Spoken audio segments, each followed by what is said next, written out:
Since the late 1980s, the flanker has stood as one of the most reliable multirole fighter platforms in Russia and across many eastern nations.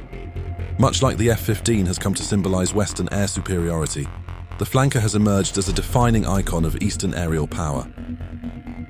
From the introduction of the original Su-27 in the early 1980s, Sukhoi has continually evolved the flanker design to fill a wide range of roles. Today, dozens of flanker variants exist, including the air superiority Su-35, China's J-15D and J-16 electronic warfare aircraft, the carrier-capable Su-33 and the Su-34 fighter bomber. Many of these aircraft are themselves further refined into sub-variants, with roots tracing back to Soviet-era concepts. Following Russia's recovery from the financial turmoil of the 1990s, one particular flanker derivative began to rise above the rest in prominence: the Su-30. Originally conceived in the Soviet 1980s as a two-seat variant of the Su-27, it re-emerged in 1996 as a multirole fighter that would go on to define modern Russian air power. Though it may not boast the flashy presentation of specialty designs like the Su-34 bomber or the super-maneuverable Su-35, the Su-30 has become perhaps Russia's most trusted and versatile fighter. As Sukhoi's highest demand export fighter, it is uniquely produced by both of Russia's leading aircraft manufacturers, KnAAPO and Irkut, underscoring the strategic importance the Kremlin places on the platform. Continuously upgraded to meet modern demands, the Su-30 remains in active development, with the latest SM2 Flanker H variant entering serial delivery from 2022 onward and continuing through 2024. In this video, we explore the Su-30's origins, its many derivatives, and why it stands as one of the most capable multirole fighters in the Eastern arsenal.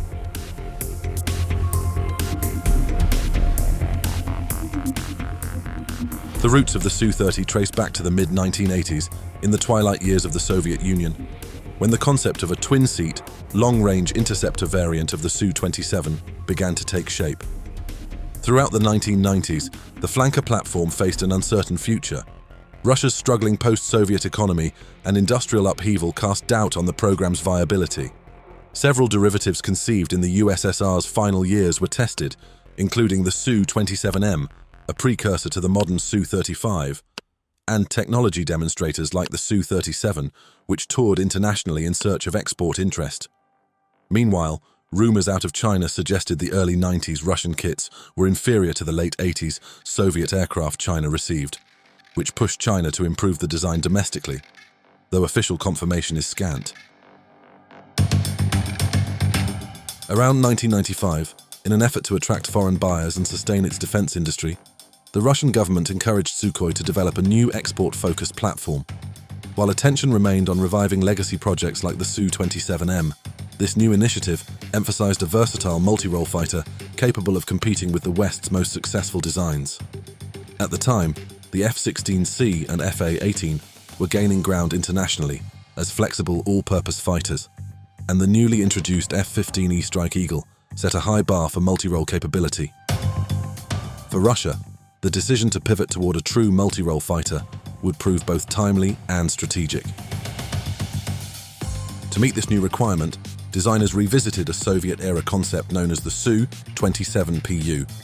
Developed in the mid-1980s, the PU was intended to address the differing needs of the Soviet Air Force and the Air Defense Force's VPVO.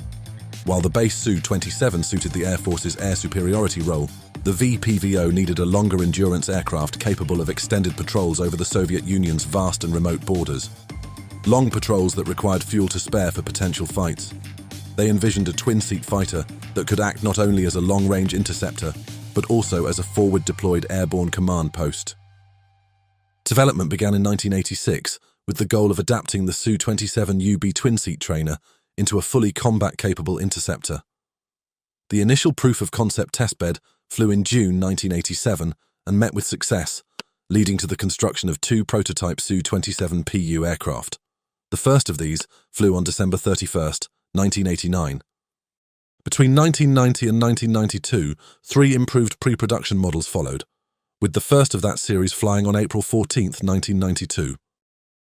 By the mid-1990s, only 5 Su-27PU units had been produced, but the design, also known by the code name Control Point and NATO reporting name Flanker C, offered a promising foundation. It would soon become the blueprint for Sukhoi's next export-driven evolution, the Su-30.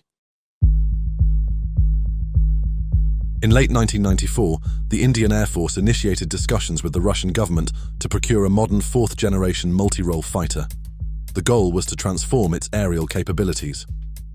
Over the following 2 years, Sukhoi led a development program to create a purpose-built export variant based on the proven PU flanker airframe. On November 30th, 1996, following successful evaluations, India and Russia signed a landmark agreement. Sukhoi would deliver 40 Su-30s, comprising 8 Su-30K units and 32 Su-30 MKI variants, followed by licensed production of at least 140 more. The agreement included a Memorandum of Understanding for Indian domestic assembly via Hindustan Aeronautics Limited, or HAL, with each production phase incorporating progressively advanced technologies.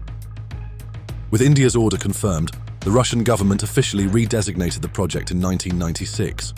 The Su-27 PU was formally renamed the Su-30, establishing it as a distinct and standalone derivative in the flanker family. Irkut Aviation began developing 3 distinct Su-30 variants for India. Shortly after negotiations concluded, production commenced on an initial batch of 8 Su-30Ks, representing Sukhoi's baseline export variant already approved for production. A second batch of 10 Su-30Ks followed, equipped with improved Israeli and French avionics.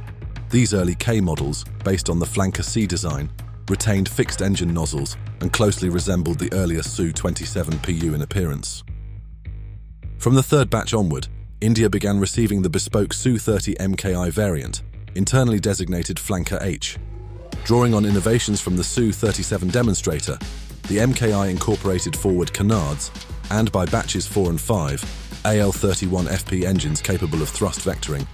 HAL subsequently retrofitted the initial K models, known internally as MKI-I, to bring them in line with the full MKI standard. The Su-30 MKI made its maiden flight in 2000 and quickly proved to be more capable than initially expected. So much so, in fact, that Russia's Ministry of Defense requested a domestic variant adapted from the MKI. This localized version would later enter service as the Su-30 SM.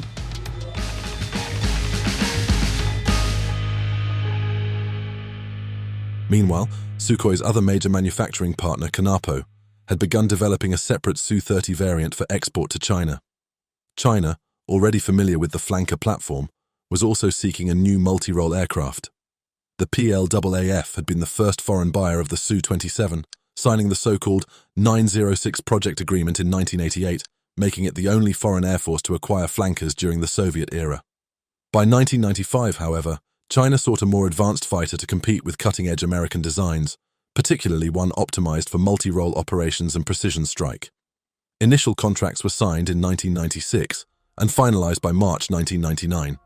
The chosen solution was again a flanker variant, the Su-30, with development led by KnAAPO, who had already flown a Su-30 MK demonstrator by 1997.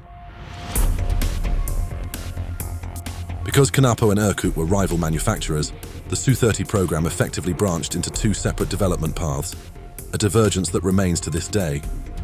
KnAAPO's base model, Su-30 MK, first flown in 1997, was deemed sufficiently mature to serve as the foundation for the Chinese variant. Like the MKI, China's export variant would blend technologies from multiple demonstrator programs. KnAAPO's Su-30 MK incorporated design elements from the Su-27M, a high-performance air superiority prototype that ultimately laid the groundwork for the Su-35S. By 2000, the newly designated Su-30 MKK, NATO reporting name Flanker G, was airworthy. The first batch of 10 aircraft was delivered to China, followed by 2 additional batches bringing the total to 38 by 2001. Later that year, another order for 38 was placed. In 2002, the PLA Navy signed a separate deal for a navalized variant known as the Su-30 MK2, with 24 aircraft delivered within the following year. These early iterations of the Su-30, India's MKI and China's MKK, came to define the commercial evolution of the platform. For the Indian MKI, the Irkut-built aircraft was comparable to the F-15E, with good all-round performance, but with a specific focus on precision strike missions over long distances. The Chinese MKK would, supposedly, fall second place to the MKI. The Su-30 MKI introduced canards, thrust vectoring, and foreign precision-guided munitions integration for superior strike capability, whereas the Su-30 MKK omitted canards and thrust vectoring, but incorporated some weight-saving features, slightly improving its air-to-air performance. As a result, the MKK had a marginal advantage in agility, while the MKI excelled in precision strike. In the years that followed, a host of additional export variants were developed for nations including Angola, Indonesia, Vietnam, Malaysia, Armenia, and Kazakhstan. These aircraft were based on either the Flanker G or Flanker H lineages, continuing the dual-branch development model established by KnAAPO and Irkut. The Russian military followed a similar path, placing orders for domestic versions of both the Flanker G and Flanker H after observing the success of the Su-30 MKI. From KnAAPO's Flanker G line, Russia acquired the Su-30 M2, a simplified non-thrust vectoring variant based on the MKK. Only 20 units were ordered, and since their delivery over a decade ago, they have been used primarily as training platforms for other Flanker series aircraft. However, much more interest was given to the Flanker H derivatives produced by Irkut. The most notable of these was the Su-30 SM, a highly modernized multirole variant based on the Indian MKI. The Su-30 SM has become the primary Su-30 model in Russian service, used by both the Air Force and naval aviation.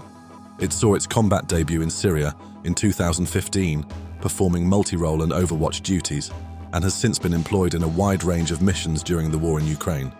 A total of 91 aircraft were delivered to the Air Force and 34 to the Navy, with additional deliveries reported as of 2024.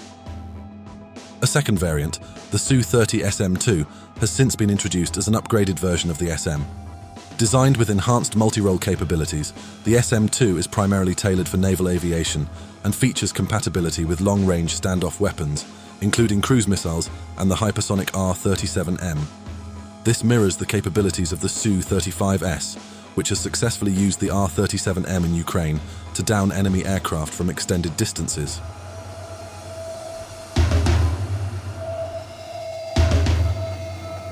Thanks to their updated multirole capabilities, the Su-30 SM and SM2 have become critical assets in the Russian arsenal, comparable in function to the F-15E Strike Eagle or Fa-18F Super Hornet in the West. Like those aircraft, the Su-30 SM can operate autonomously or in tandem with other platforms, enhancing its utility across mission types. Its twin-seat configuration and strong air-to-air performance reflect a design philosophy similar to the Strike Eagle, and in many ways, the Su-30 SM may be the most versatile aircraft currently serving in Russia's fleet. The Su-30 SM combines a twin-seat layout with a highly agile airframe, offering a level of maneuverability in air combat that the Su-34 lacks. At the same time, the presence of a second crew member enhances its ability to manage complex strike missions, an advantage over single-seat fighters like the Su-27 SM or Su-35, where pilot workload can become a limiting factor. This dual-role versatility helps explain why countries like Russia, China, and the United States continue to invest in multi-role platforms with two-person crews. These aircraft can deliver precision-guided munitions while retaining robust air-to-air capabilities, unlike older strike platforms such as the F-111 or Su-34, which were less capable in air combat. Two-seat fighters provide both offensive flexibility and the situational awareness needed to survive in contested airspace. In terms of technical specifications, the Su-30 stands up well against other modern multirole and dedicated fighter platforms. The following figures focus on the Su-30 MKI, though most airframe-related performance stats are broadly consistent across Su-30 variants. At high altitudes, the Su-30 can reach speeds of up to Mach 2.0, while at lower altitudes, it can maintain safe flights up to Mach 1.1. Though not quite as fast as some flanker derivatives or the F-15E Strike Eagle, these speeds remain impressive for a multirole aircraft of its class. The Su-30 has a service ceiling of approximately 57,000 feet, comparable to both the Su-27 and the F-15E, and sufficient for high-altitude interception or patrol missions. The aircraft is capable of withstanding over 9 G in sustained maneuvers, placing it in the same category as the F-15E and F-16. As with all fighters, maximum G-load is affected by payload configuration, with heavier loads imposing additional stress on the airframe. The Su-30's maximum external stores capacity is around 18,000 pounds, though this can vary slightly depending on the specific variant and weapon systems integrated. For example, the Malaysian Su-30 MKM is partially compatible with Western munitions, such as paveway laser-guided bombs. This payload is comparable to other multirole fighters like the FA-18E Super Hornet, though it falls short of the F-15E's unmatched 23,000-pound loadout. The final consideration is range. Originally designed for long-range interception and later adapted for strike missions, the Su-30 boasts excellent range across all its variants. The Su-30 MKI, for instance, has an internal fuel range of approximately 3,000 kilometers, which can be extended significantly through aerial refueling. Unlike many Western fighters that rely on external drop tanks, the flanker family was engineered with large internal fuel reserves, making inbuilt endurance a core strength. One of the Su-30's most significant advantages lie in its standoff air-to-air capabilities. During the war in Ukraine, Su-30SM and Su-35S fighters have dominated aerial engagements largely due to their superior missile range, although robust Ukrainian SAMs prevent Russia from completely dominating the airspace. Ukrainian and Russian pilot accounts confirm that newer flanker variants are able to launch missiles from extended distances, often without crossing the front lines, thanks to the presence of long-range active radar-guided weapons. With dense air defenses on both sides, this ability to strike from standoff distances is critical. Two missiles in particular have been decisive: the R-77-1 and R-37M. The R-77-1 outclasses older AMRAAM variants in range, although it falls short of the AIM-120D. Its active seeker enables fire-and-forget operation, an edge Ukraine's older infantry lacked. The second key weapon is the hypersonic R-37M, which the Russian Navy's Su-30 SM-2s are capable of deploying. With speeds exceeding Mach 6 and a range over 200 kilometers, the R-37M offers true standoff engagement capability, similar in function to the now-retired AIM-54 Phoenix. Its high speed and active radar guidance allow Su-30 SM-2s to target enemy aircraft from distances well outside the opponent's strike range. As we've discussed in previous flanker videos, these capabilities help explain why the introduction of older F-16A and B models hasn't reversed air superiority dynamics in Ukraine. Ukrainian pilots, including those flying Su-27s, have noted the dangers of engaging without modern active radar missiles.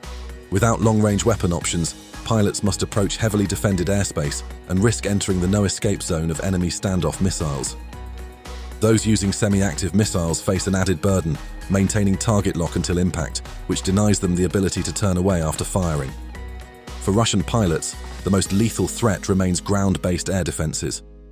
Nearly all flanker shootdowns in recent conflicts have come from surface-to-air missile systems, echoing the experiences of F-4 Phantom crews during the Vietnam War. Beyond Ukraine, the trend continues. Russia and China are both investing in long-range missile development for their Flanker H and Flanker G platforms. While these systems may not yet match the precision of Western counterparts like the AMRAAM, they provide a psychological and tactical advantage. Adversaries may be deterred from entering engagement range, where Western fighters would otherwise hold the upper hand. The strategic value of long-range air-to-air missiles has likely influenced Western efforts to catch up, including the development of the AIM-260 and the US Navy's search for a Phoenix replacement, possibly represented by Raytheon's AIM-174B. These advancements may level the playing field in the coming years. For now, however, it's difficult to predict how a fully loaded F-15E Strike Eagle, armed with AIM-120Ds, would fare against a Su-30 equipped with R-77-1s and hypersonic R-37Ms. In our previous videos of foreign aircraft, we've noted that when it comes to pure air superiority, the Su-35S likely holds the top spot within Russia's arsenal, offering unmatched agility and advanced sensors. Meanwhile, China appears to be pushing ahead in terms of internal avionics and networked capabilities, particularly in its J-15D and J-16 platforms. Looking ahead, China's own flanker evolution, such as the speculated J-11D, may soon rival Russia's newest Su-30 variants, assuming development continues. The two-seat J-16, already fielded by the PLA, is a highly capable multirole flanker equipped with AESA radar and long-range PL-15 missiles. Arguably, it matches the Su-30 SM-2 in capability, though it remains exclusive to China and has not been exported. Outside of China, no Eastern Air Force currently fields a direct equivalent to the SM-2. As it stands, the Su-30, especially in its latest form, the Su-30 SM-2 Flanker H, is likely Russia's most versatile combat aircraft. Delivered to naval units from 2022 onward, and continuing production into 2024 and beyond, the SM-2 has been combat tested, upgraded for multi-role flexibility, and deployed across multiple theaters.